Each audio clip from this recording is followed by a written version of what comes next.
चलिए, good morning to all of you. जैसा कि हम लोग को पता है कि अभी हम लोग चार्ज के बारे में स्टडी कर रहे हैं और चार्ज के बारे में, चार्ज कैसे करेंगे हम लोग, उसके बारे में पढ़ रहे थे। तो 4 तरीका था जिससे कि हम लोग चार्ज किए। अब हम लोग चार्ज के प्रॉपर्टी का स्टडी करेंगे। इससे पहले प्रोडक्शंस ऑफ चार्ज पर कुछ क्वेश्चंस आता है जो इम्पोर्टेंट है, वीवीआई क्वेश्चंस है, वो सब का आंसर हम लोग देखेंगे। ठीक है, तो पहला हेडिंग लगाइए,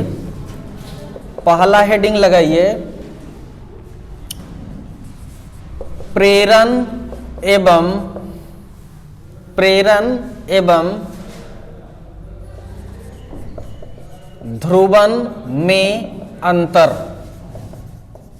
difference between induction and polarisation, difference between induction and polarisation. एक तरफ हम लोग लिख रहे हैं इंडक्शन मतलब होता है प्रेरण, और दूसरे साइड में हम लोग लिखेंगे क्या, पोलराइजेशन। हिंदी में बोले तो इसको ध्रुवन। कहीं कहीं एस न रह के जेड भी रहता है पोलराइजेशन में। ठीक है, ये एस न रह के जेड भी रहता है। चलिए देखिए, डिफरेंस लिखेंगे।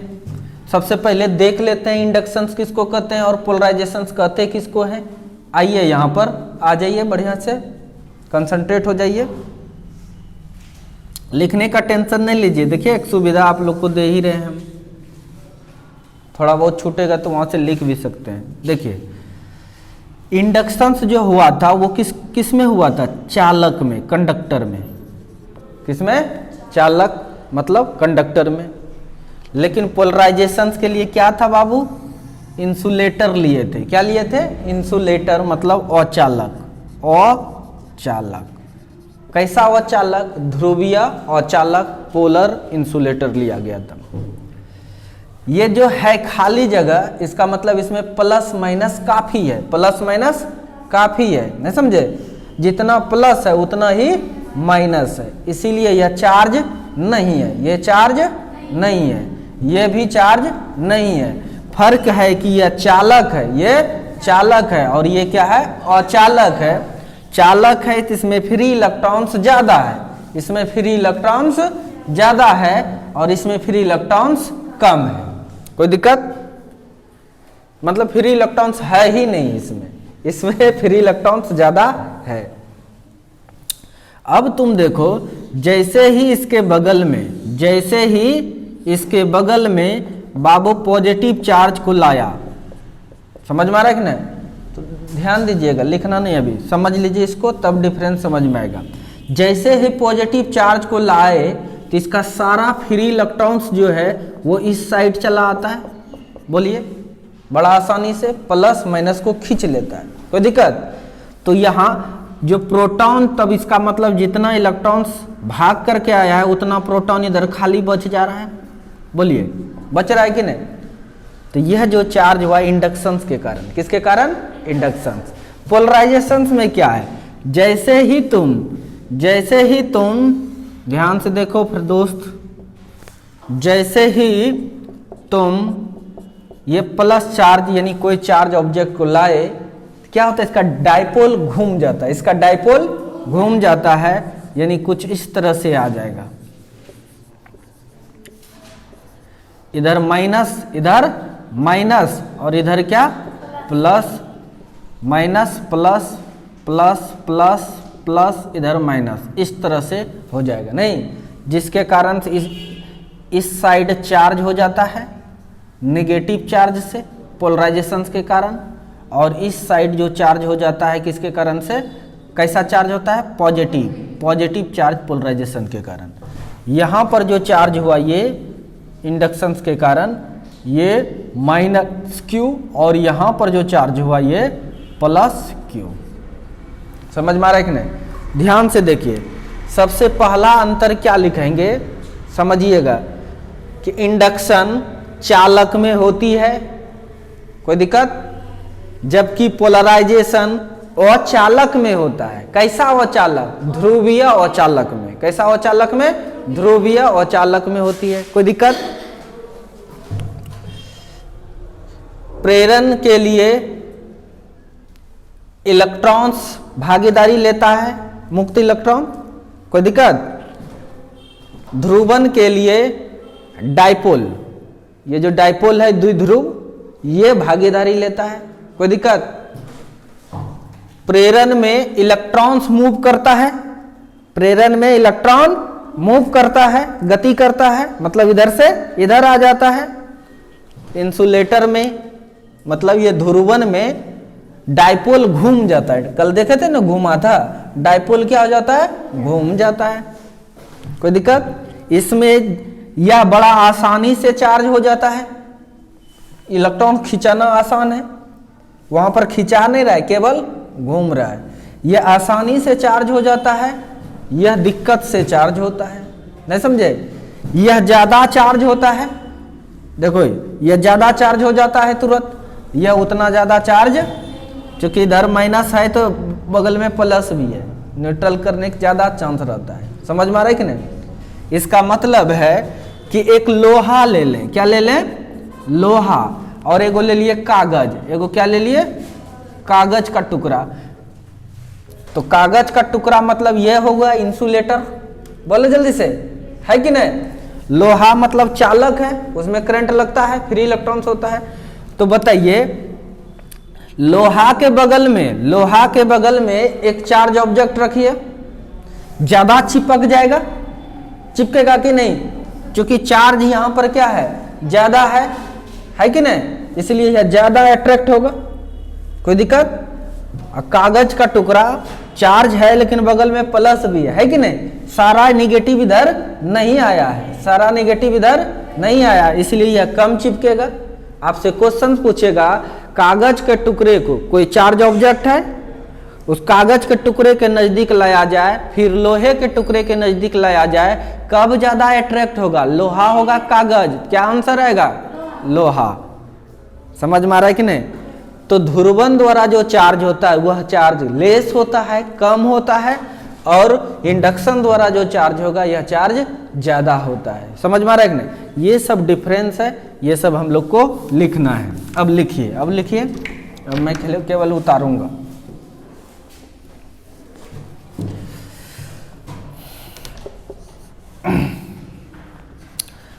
प्रेरण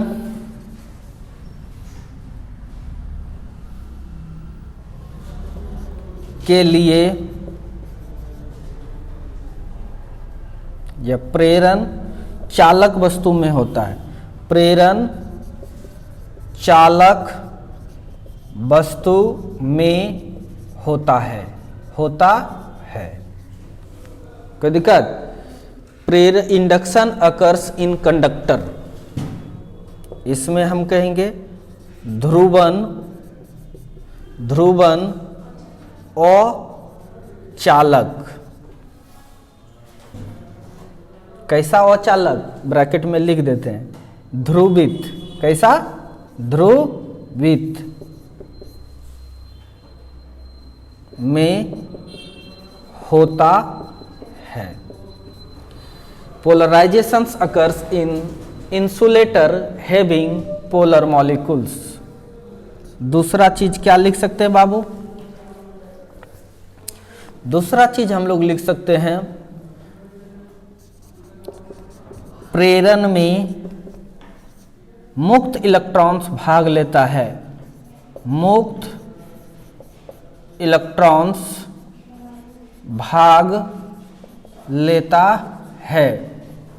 इन प्रेरण या फॉर प्रेरण फ्री इलेक्ट्रॉन्स इज रिस्पॉन्सिबल। दूसरी बात, ध्रुवन में द्विध्रुव, यही है द्विध्रुव। प्लस और माइनस जब एक साथ रहता है ना उसको द्विध्रुव बोला जाता है। ध्रुवन में द्विध्रुव भाग लेता है, for polarisation dipole is responsible. तीसरी बात,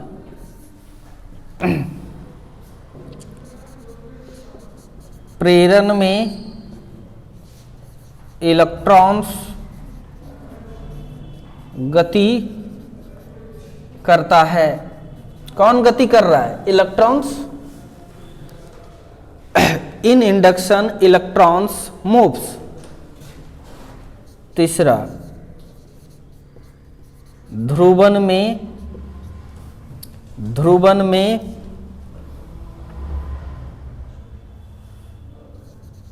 द्विध्रुव घूमता है। इन पोलराइजेशन डाइपोल रोटेट्स। चौथा, प्रेरण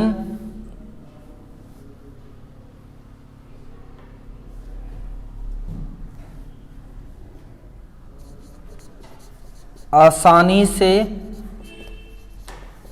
होता है। इंडक्शन अकर इजिली, आसानी से होता है। ठीक है ना? आसानी। प्रेरण में चार्ज न हो रहा है, नहीं लिखे तब फिर भी यहाँ पर चार्ज ही है। हर जगह क्या है? चार्ज।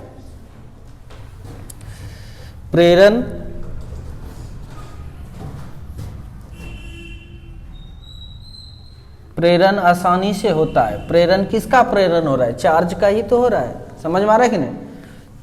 कोई दिक्कत? प्रेरण आसानी से होता है, पोलराइजेशन आसानी से नहीं होता है, दिक्कत से होता है। ध्रुवन दिक्कत से होता है। पचमा, प्रेरण में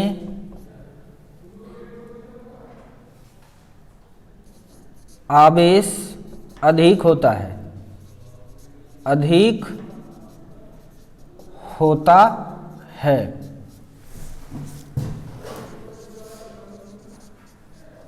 ध्रुवन में आवेश कम होता है।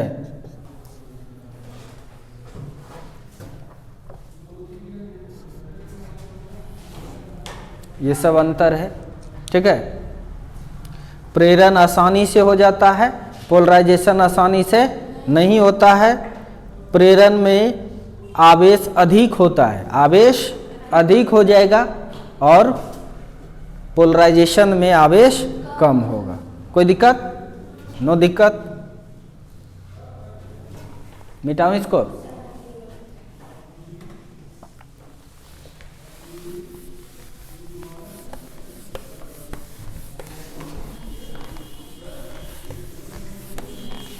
एक क्वेश्चन सब देखिए, इस पर क्वेश्चन से लिखिए। ये VVI था, VVI लगा लीजिए। तो आज जितना भी पढ़े हैं सबसे इम्पोर्टेंट, बहुत सारे ऑब्जेक्टिव इससे बनेगा और ये एग्जाम में भी आ सकता है। तो ध्यान से देखिएगा। क्वेश्चन से, कागज का टुकड़ा उदासीन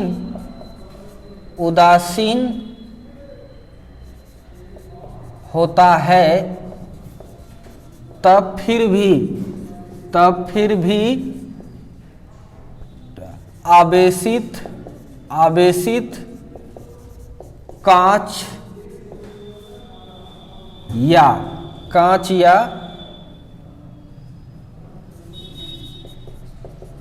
प्लास्टिक के छड़, कांच या प्लास्टिक के आवेशित छड़ या आवेशित कांच या प्लास्टिक के छड़ से चिपक जाता है। क्यों? बताइए आंसर।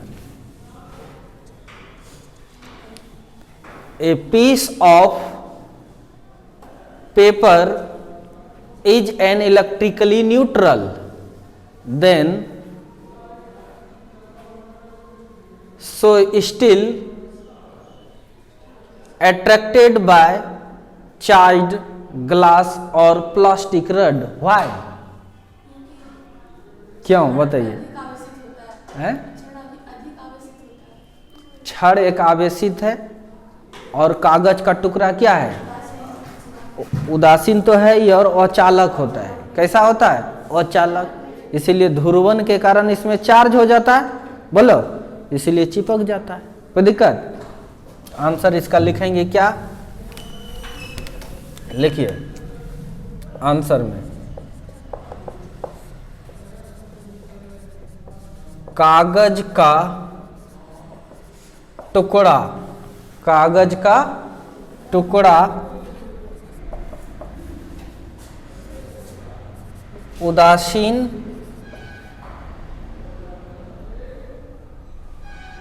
एवं अचालक होता है।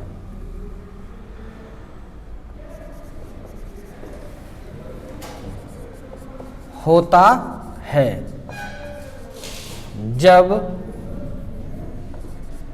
जब इसे आवेशित छड़ के नजदीक, छड़ के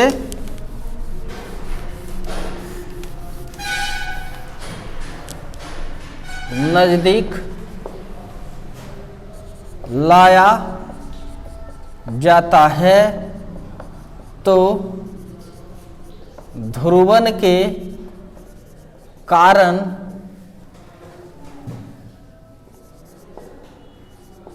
कागज का टुकड़ा आवेश प्राप्त कर लेती है, आवेश प्राप्त कर लेती है।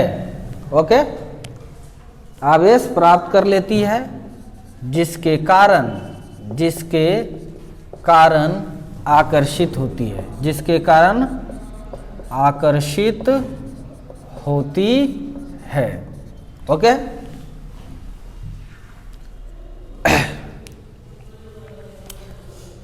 a piece of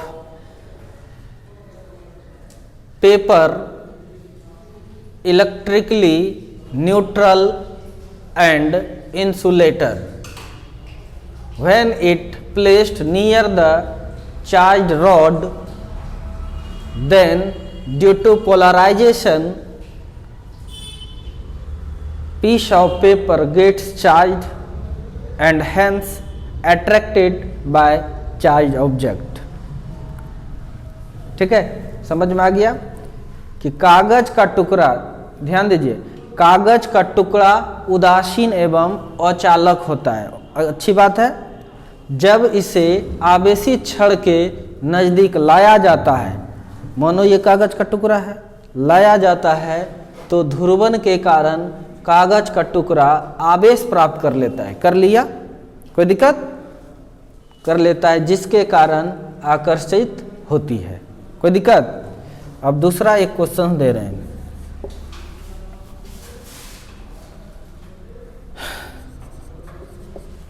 कागज के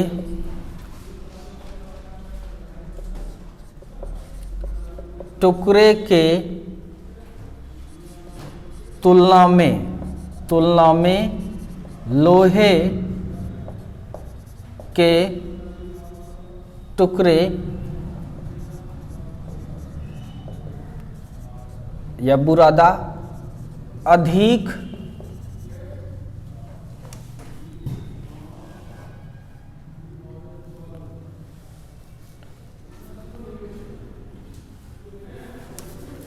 टुकड़े आवेशित वस्तु से अधिक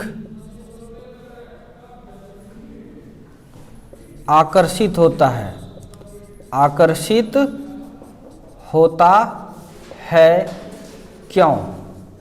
ये सब 2 मार्क्स का क्वेश्चंस बनता है। ठीक है, ये सब 2 नंबर का क्वेश्चंस बनता है।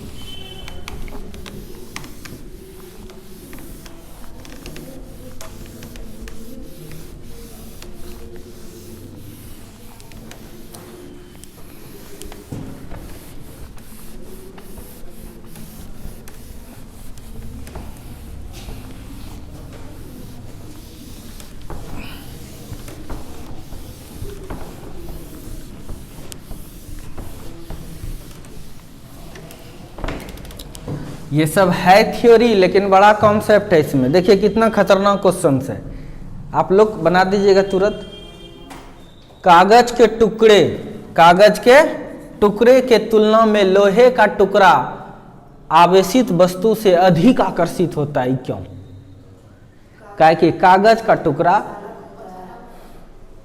हाँ वो भी जितना बात जानते हो सब लिख सकते हो, जितना जानते हो सब लिख सकते हो।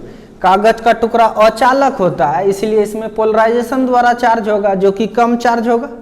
बोलो, लोहा का टुकड़ा तो चालक होता है, उसमें तो प्रेरण द्वारा चार्ज होगा, जो चार्ज ज्यादा होगा तो ज्यादा चार्ज वाला ज्यादा आकर्षित हो जाएगा कि नहीं?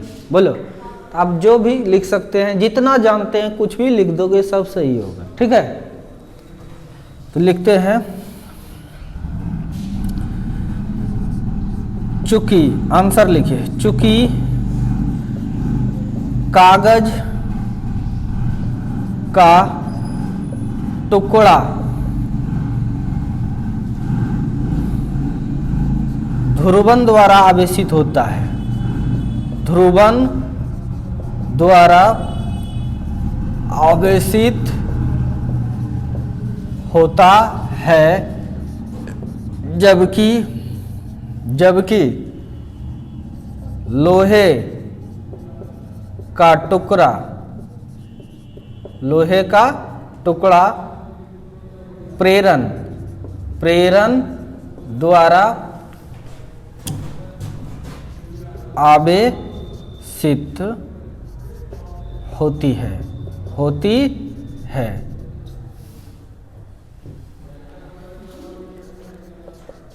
प्रेरण द्वारा अधिक आवेश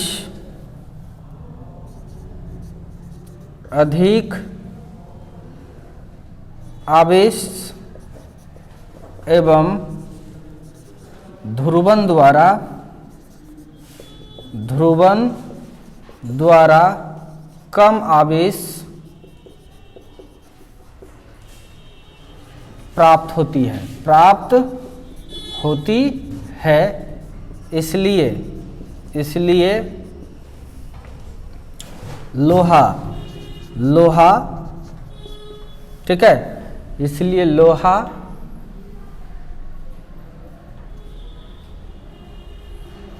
का टुकड़ा कागज से अधिक चिपकता है या आकर्षित होता है, आकर्षित होता है। आसान है।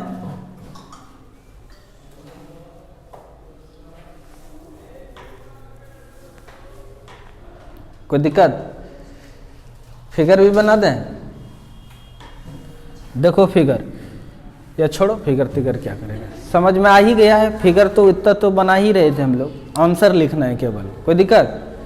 इंग्लिश में इसको कहेंगे since piece of paper gets charged by polarization and piece of iron gets charged by induction, we know that charge gets by induction is more than charge gets by polarization, due to which iron piece more attracted than piece of paper। ठीक है, समझ में आ गया ये सब चीज। अब हम लोग चार्ज करने के लिए सीख लिए, अब हम लोग सीख लिए। अब चार्ज के प्रॉपर्टी के बारे में पढ़ेंगे कि चार्ज का गुण क्या क्या है। ध्यान से देखिए, चार्ज का गुण क्या क्या है। जैसे आप अलग अलग टीचर्स के पास पढ़ते हैं, सबका गुण अलग अलग है, बोलो कि सबका एक ही गुण है? सबका अलग अलग गुण है। जो आपको अच्छा लगता है वो बोलते हैं आपके उसमें यह गुण है, जो आपको बुरा लगता है उसको आप बोलते हैं अवगुण है। समझ में आ रहा है कि नहीं? कोई दिक्कत? तो उसी टाइप से सर के पास पढ़ने के बाद ही ना उसका गुण बताते हैं, उसी टाइप से इतने दिन से 4 जो पढ़े, अब इसका हम लोग क्या बताएंगे? गुण। आप लोग किसी सर का गुण कितना तक जानेंगे? जहाँ तक क्लासरूम में जो परफॉर्मेंस है उसका, घर में कैसा गुण है यह जानना मुश्किल है, उसके लिए घर जाना पड़ेगा। समझ में आ रहा है कि नहीं? उसी टाइप से गुण किसी भी चीज का, ध्यान से देखिए, किसी भी चीज का गुण अनेकों होता है। समझ में आ रहा है कि नहीं? बहुत सारा गुण है, लेकिन कुछ कुछ मेन इंपॉर्टेंट गुण जो है वह सब गुण हम पढ़ेंगे। कोई दिक्कत? जिससे कि एग्जाम में क्वेश्चंस आता है। कोई दिक्कत? कुछ चार्ज के बारे में ध्यान से देखिए, कुछ चार्ज के बारे में जानकारी अभी भी मिला है, मिल चुका है, और आगे के भी सिलेबस में हम लोग पढ़ेंगे। अभी केवल हम लोग रेस्ट चार्ज के बारे में पढ़ रहे हैं। कैसा चार्ज के बारे में पढ़ रहे हैं? रेस्ट चार्ज, रुका हुआ चार्ज है, इसके बारे में पढ़ रहे हैं। चार्ज जब गति करेगा तो करंट बन जाता है, इलेक्ट्रिक करंट पढ़ेंगे तब। समझ में आ रहा है कि नहीं? तो जब मोशन में चार्ज आएगा तब अलग गुण हो जाता है। जब बड़ा तेजी से चलता है, नहीं त्वरित गति में होता है, तो उसका कुछ और भी गुण हो जाता है चार्ज का। समझ में आ रहा है कि नहीं? तो अभी हम लोग रेस्ट चार्ज के बारे में पढ़ रहे हैं, इसीलिए यह वाला गुण हम लोग लिखेंगे। जितना जानते हैं वो तो लिखेंगे ही, लेकिन एग्जाम में आते रहता है कि चार्ज रेस्ट में रहेगा तो क्या होगा? इलेक्ट्रिक फील्ड उत्पन्न करता है, विद्युत क्षेत्र उत्पन्न करता है। रुका हुआ चार्ज है तो विद्युत क्षेत्र उत्पन्न करता है। चार्ज गति में आ गया, गति 2 प्रकार का होता है, एक समान गति यूनिफॉर्म मोशन, दूसरा असमान गति नॉन यूनिफॉर्म मोशन। एक समान गति से जाएगा तब इलेक्ट्रिक फील्ड के साथ साथ मैग्नेटिक फील्ड भी उत्पन्न करेगा, मतलब विद्युत क्षेत्र के साथ साथ चुंबकीय क्षेत्र भी उत्पन्न करेगा। जब वह असमान गति में होगा, नॉन यूनिफॉर्म मोशन में होगा, तब वह विद्युत क्षेत्र भी उत्पन्न करेगा, चुंबकीय क्षेत्र भी उत्पन्न करेगा और एनर्जी भी उत्पन्न करेगा। समझ में आ रहा है कि नहीं? उस एनर्जी को रेडिएशन कहते हैं, विकिरण भी कहते हैं, और उसका नाम इलेक्ट्रोमैग्नेटिक वेव भी है, विद्युत चुंबकीय तरंग। जो भी काम हो रहा है मोबाइल वगैरह सब में, नहीं वो सब इलेक्ट्रोमैग्नेटिक वेव मतलब रेडिएशन से ही होता है। नहीं बिना तार का भी बात एक जगह से दूसरे जगह तक चला जाता है। वह चीज हम लोग चैप्टर नंबर 8 में पढ़ेंगे। कहाँ पढ़ेंगे? चूंकि एग्जाम में पूछा जाता है, इसीलिए अभी भी एक बार नाम सुना देंगे, अभी भी एक बार नाम सुना देंगे। जगह जगह पर आपको सबका काम पता चलेगा, फिर जब पढ़ेंगे तो उस समय और भी सीखेंगे। कोई दिक्कत? तो मिटा देता हूं इसको, मिटाऊं? तो हेडिंग लगाइए प्रॉपर्टी ऑफ चार्ज। तो इस तरह से हेडिंग लगा रहे हैं हम लोग। क्या लगा रहे हैं बाबू?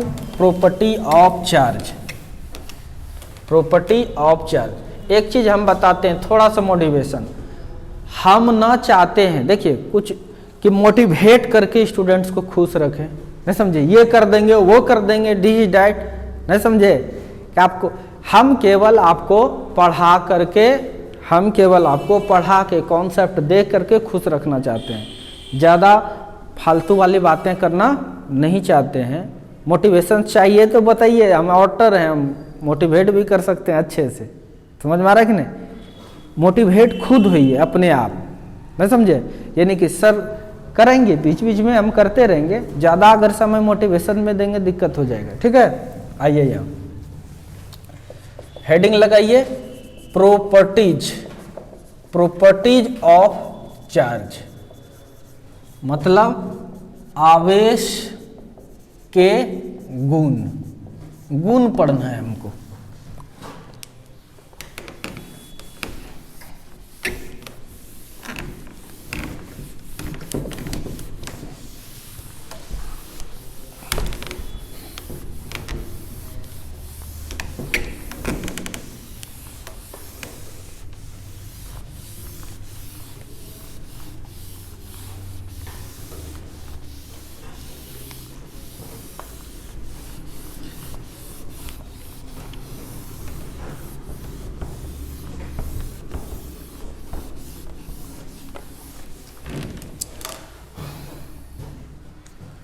गुण लिखिए इसका। पहला गुण वही लिखते हैं,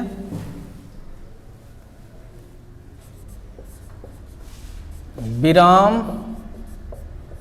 आवेश, आवेश केवल इलेक्ट्रिक फील्ड, इलेक्ट्रिक फील्ड मतलब होता है विद्युत क्षेत्र, विद्युत क्षेत्र उत्पन्न करता है। कोई दिक्कत? Rest charge only produce electric field. दूसरा, गतिमान आवेश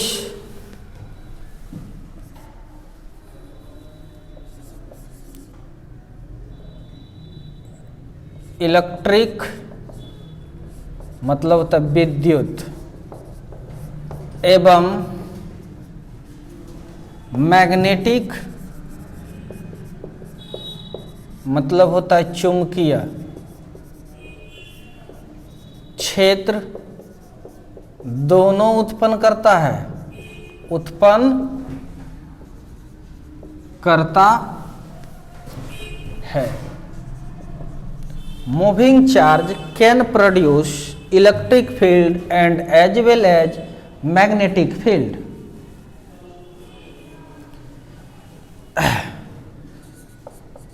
गतिमान आवेश मतलब मूविंग चार्ज दो तरह से गति कर सकता है ये। एक तो रहेगा यूनिफॉर्म मोशन, दूसरा नॉन यूनिफॉर्म मोशन, हिंदी असमान गति, एक समान गति, एक समान गति। जब एक समान गति में रहेगा तब क्या करेगा? इलेक्ट्रिक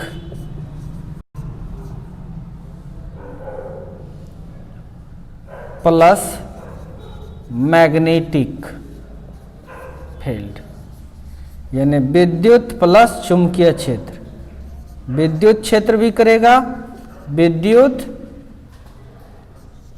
क्षेत्र प्लस चुंबकीय क्षेत्र। कोई दिक्कत? अगर असमान से चलेगा तब क्या उत्पन्न करेगा?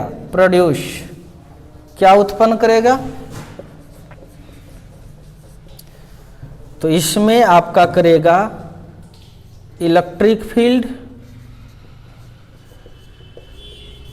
Plus magnetic field, magnetic field और plus energy, plus energy. Hindi इसका होता है ऊर्जा। क्या होता है? ऊर्जा। यानी आपका विद्युत क्षेत्र, विद्युत क्षेत्र भी उत्पन्न करेगा प्लस चुंबकीय क्षेत्र भी उत्पन्न करेगा प्लस ऊर्जा, प्लस ऊर्जा। इसी देखो यही जो एनर्जी है इसका और भी नाम है, इसको रेडिएशन बोला जाता है। क्या बोला जाता है? रेडिएशन। हिंदी में विकिरण, विकिरण। ठीक है। यह इसका नाम है इलेक्ट्रोमैग्नेटिक वेव, इलेक्ट्रोमैग्नेटिक वेव। अभी नाम सुनना है केवल ये सब चीज का। विद्युत, विद्युत चुंबकीय तरंग। कोई दिक्कत? चार्ज जब रुका रहेगा तो केवल विद्युत क्षेत्र, एक बार सुन लीजिए फाइनली, जब चार्ज चलेगा तो दो तरह से चल सकता। एक तो एक चाल से चलेगा, एक चाल से जब चलेगा तो विद्युत क्षेत्र और चुंबकीय क्षेत्र दोनों उत्पन्न करेगा। कोई दिक्कत? अभी क्या है विद्युत क्षेत्र, क्या है चुंबकीय क्षेत्र। विद्युत क्षेत्र तो इसी चैप्टर में सीख लोगे, चार्ज के बाद विद्युत क्षेत्र। चुंबकीय क्षेत्र आगे जाकर सीखिएगा, नहीं समझे, सब इसी चैप्टर में नहीं सीखिएगा, कोई दिक्कत, धीरे धीरे सीखिए। अभी इतना याद रखिए कि रुका हुआ चार्ज रहेगा तो केवल विद्युत क्षेत्र, चार्ज अगर चल रहा है, अगर एक चाल से चल रहा है तो विद्युत क्षेत्र के साथ साथ चुंबकीय क्षेत्र भी, और अगर एक चाल से नहीं चल रहा है तब विद्युत क्षेत्र और चुंबकीय क्षेत्र प्लस ऊर्जा, प्लस ऊर्जा, उसी ऊर्जा को विकिरण कहते हैं। क्या कहते हैं उसको? विकिरण। वही विकिरण का नाम है विद्युत चुंबकीय तरंग। कोई दिक्कत? क्या नाम है इसका? विद्युत चुंबकीय तरंग। ये सब गुण है।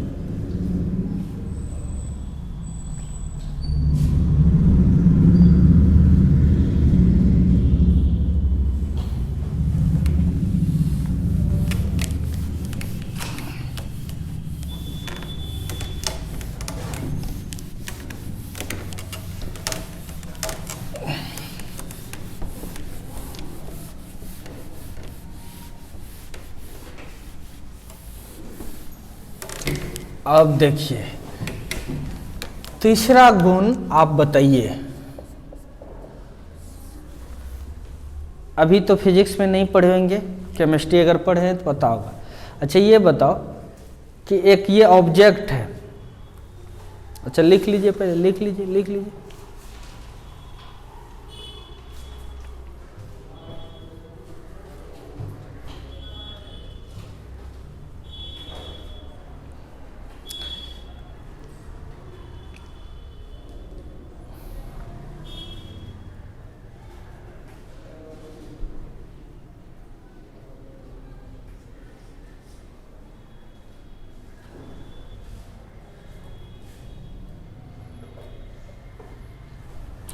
ये ऑब्जेक्ट है, इस पर 5 कूलम चार्ज दे दिए, कोई दिक्कत? रुका था तो 5 कूलम चार्ज था, रुका था तो 5 कूलम चार्ज था।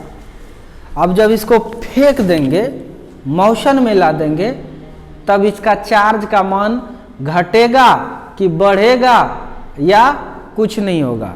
सही से बोलिए।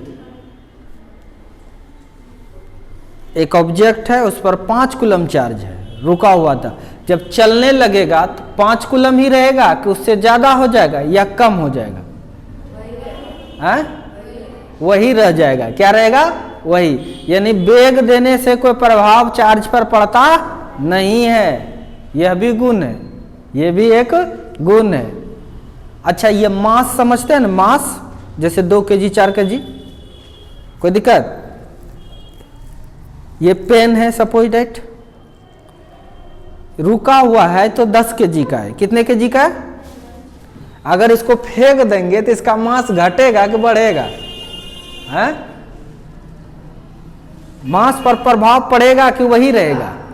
है? बढ़ जाएगा। क्या हो जाएगा? ध्यान दीजिए, वह मास से अभी मतलब हमको नहीं है, यह मॉडर्न फिजिक्स में सीखते हैं। अभी हम लोग को किससे मतलब है? चार्ज से। किससे मतलब है? चार्ज से। चार्ज पर कोई प्रभाव नहीं पड़ता है।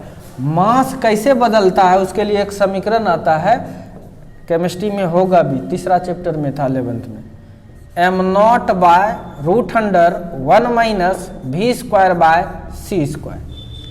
समझ में आ रहा है कि नहीं? ये मूविंग मास है, गति करेगा तब मास। ये रुका हुआ मास है, रेस्ट मास। अगर स्पीड जो है, ये c मतलब होता है प्रकाश का वेग, लाइट का वेलोसिटी, कोई दिक्कत?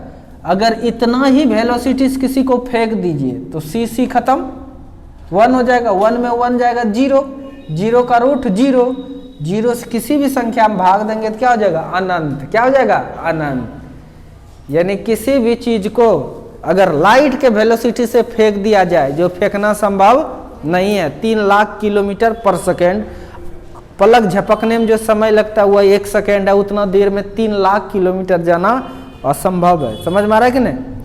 तो उतना फेंकना संभव नहीं। अगर फेंक दिया जाए तब उस वस्तु का मास जो होगा अनंत हो जाएगा। क्या हो जाएगा? अनंत। मास जो है वस्तु का चार्ज पर मास जो है वस्तु का वह वेग पर निर्भर करता है, वेग पर निर्भर करता है, चार्ज वेग पर निर्भर नहीं करता है। हमको मास का प्रॉपर्टी नहीं, चार्ज का प्रॉपर्टी पढ़ना है। किसका पढ़ना है? चार्ज का प्रॉपर्टी पढ़ना है। तो तीसरा नंबर हम लोग लिखेंगे, लिखिए तो, आवेश वेग पर निर्भर नहीं करता है, नहीं करता है। Charge does not depends upon velocity, charge वेग पर निर्भर नहीं करता है।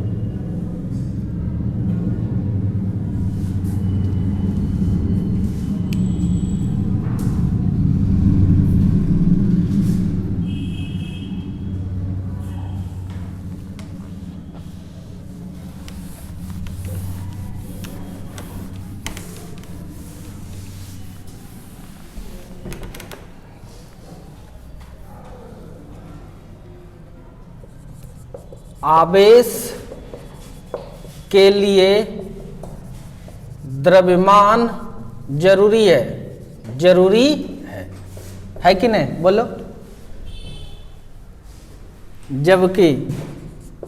जबकि द्रव्यमान के लिए आवेश जरूरी नहीं है, नहीं है।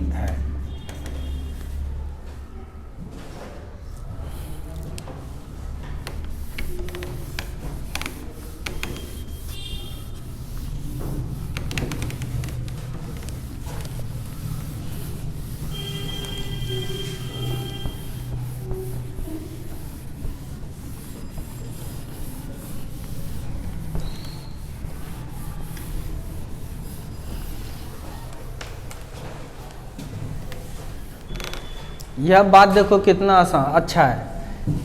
आवेश जनरली किस में होता है? रियल में तो इलेक्ट्रॉन ही कारण है, प्रोटॉन न्यूट्रॉन 3 पार्ट के लिए। कोई दिक्कत? बताइए, इलेक्ट्रॉन पर मास भी होता है कि नहीं? बताइए, इलेक्ट्रॉन का मास कितना होता है? 9.1 इंटू 10⁻⁻31 kg। पढ़ाए हैं एक बार, कोई दिक्कत? प्रोटॉन पर भी मास होता है कि नहीं? कितना? 1.67 इंटू 10⁻⁻27 kg होता है कि नहीं? न्यूट्रॉन पर भी मास होता है कि नहीं? बोलो। वह भी लगभग किसके बराबर होता है? यही प्रोटॉन के बराबर होता है। ठीक है। अब तुम देखो, इस पर चार्ज भी होता है कि नहीं? इलेक्ट्रॉन पर कितना होता है? बोलो। -1.6 इंटू 10⁻⁻19 कूलम है कि नहीं? बोलो। इस पर भी, प्रोटॉन पर भी चार्ज होता है कितना? +1.6 इंटू 10⁻⁻19 कूलम। इस पर चार्ज बताइए तो कितना होता है? 0। तो वही लिखे हैं, आवेश के लिए द्रव्यमान जरूरी है। इस पर भी चार्ज था, इस पर भी चार्ज था, मास है कि नहीं? है ना? यानी आवेश के लिए द्रव्यमान जरूरी है, जबकि द्रव्यमान तो है यहाँ, द्रव्यमान के लिए आवेश जरूरी नहीं है। समझ में आ रहा है कि नहीं? कोई दिक्कत? आवेश के लिए द्रव्यमान जरूरी है। अगर चार्ज है तो मास भी होगा ही, चार्ज अगर है तो मास होगा ही, लेकिन मास है तो चार्ज होगा, जरूरी नहीं है। समझ में आ रहा है कि नहीं? मास है तो चार्ज होगा, यह जरूरी नहीं है। समझ में आ रहा है कि नहीं? तो ये प्रॉपर्टी है। ये सब प्रॉपर्टी इंक्लूड इसलिए किए हैं कि ये सब पर क्वेश्चंस पूछा जा चुका है। देखिए, आपके बुक में देखिए कौन कौन सा दिया है, ध्यान से देखिए। 3 चीज लिख लेते हैं, उसके बाद उतार लेना, फिर नहीं पढ़ाएंगे। और एक है एडिटिविटी ऑफ चार्ज, आवेश की योज्यता, इंग्लिश में कहते हैं इसको एडिटिविटी ऑफ चार्ज। कल पढ़ाएंगे इसको, ये है क्या। आपके बुक एनसीईआरटी में ये दिया हुआ है। और दूसरा है आवेश का संरक्षण। आवेश का संरक्षण मतलब होता है क्या,